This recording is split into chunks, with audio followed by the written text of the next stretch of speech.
If you're someone who is new to DaVinci Resolve or someone who just wants to improve their workflow, this video is for you. Hi everyone, my name is Ruben and I've been editing videos for about 5 years now. And I've learned a lot and I get it. It can be frustrating sometimes having to edit a video over and over and over. So that's why I'm going to be sharing my workflow and 5 different tricks that I use that improve my workflow and speed up my editing process, all while maintaining the same quality and consistency throughout all my videos. One quick side note I want to mention is that all these tips are available for the free version of DaVinci Resolve. Let's get started. Tip number 1 is to have a timeline template.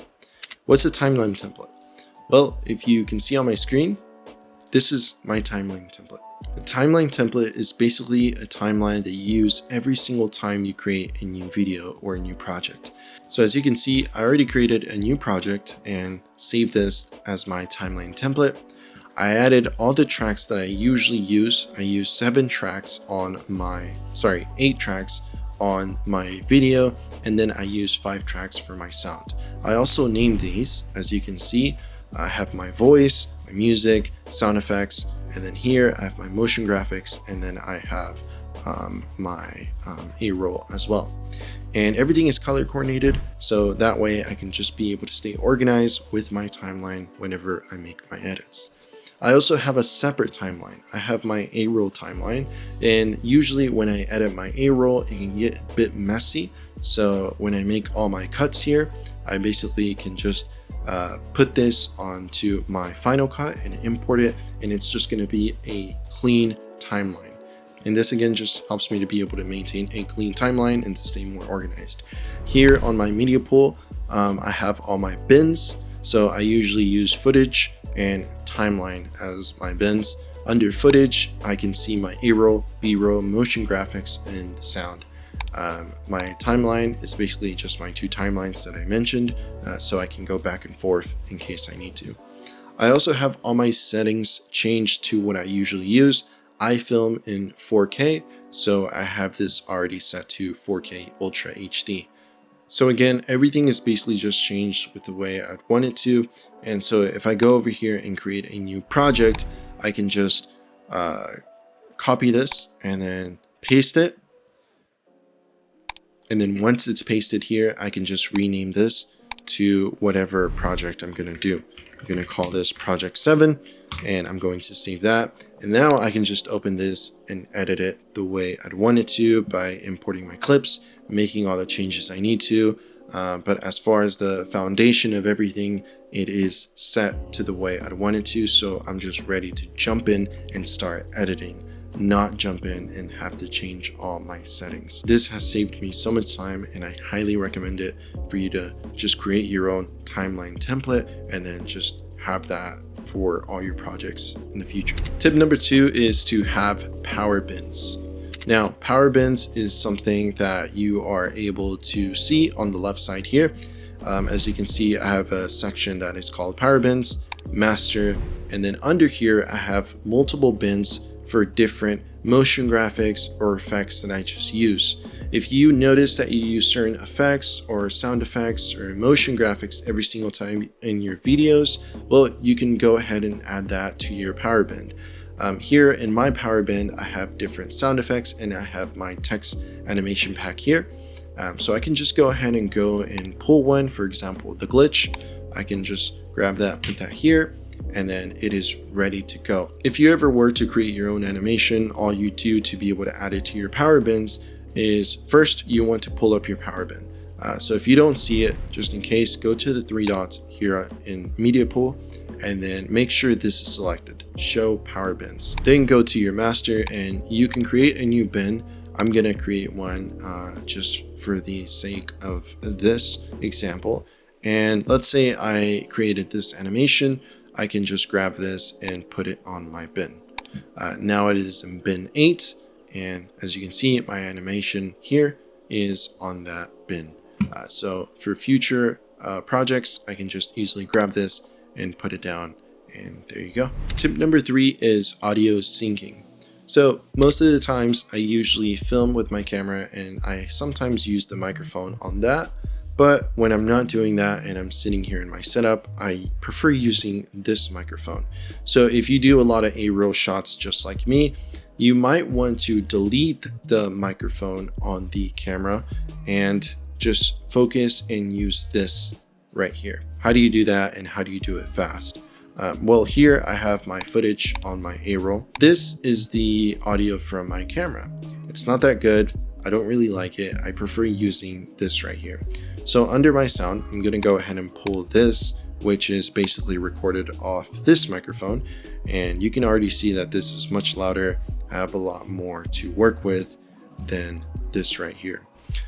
So instead of having to go in here, zoom in, and line this up, and probably have doubts in my mind if it's fully lined up or not, what I can do instead is I can just highlight all of this, right click this, and go to auto align clips.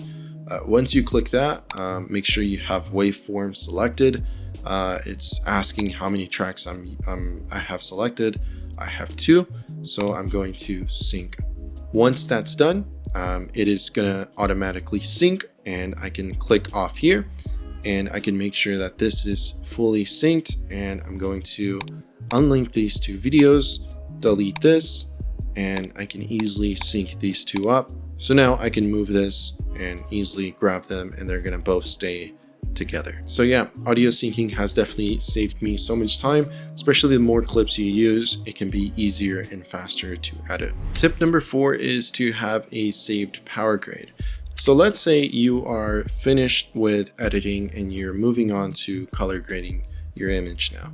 If you go to the color tab, normally you would just start adding nodes and then renaming them to be able to stay organized, and then start editing. Well, instead of that, you can just have a saved power grade.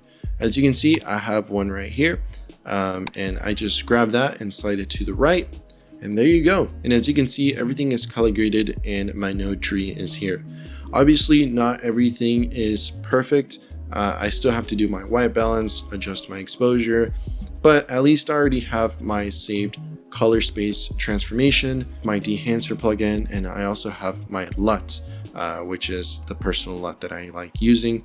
That is already applied. So yeah, basically everything is so much more organized and easy for me to be able to just get in here and start color grading. So how do you create your own power grade? Well, in order to do that, make sure you have everything labeled and organized the way you'd want it to, so that every time you jump in here and apply it, it's gonna look just like that. So in my case, I have it like this. Let's say that's how I want it. You just click gallery, and on the image, you just right click and you select grab still. Once you do that, then you're going to see it on the left side of your screen on the gallery. Once you see that, you just want to hover over it, right click, and then you want to export it. Export it and rename it to whatever it is you like, and then I'm going to save it on my desktop.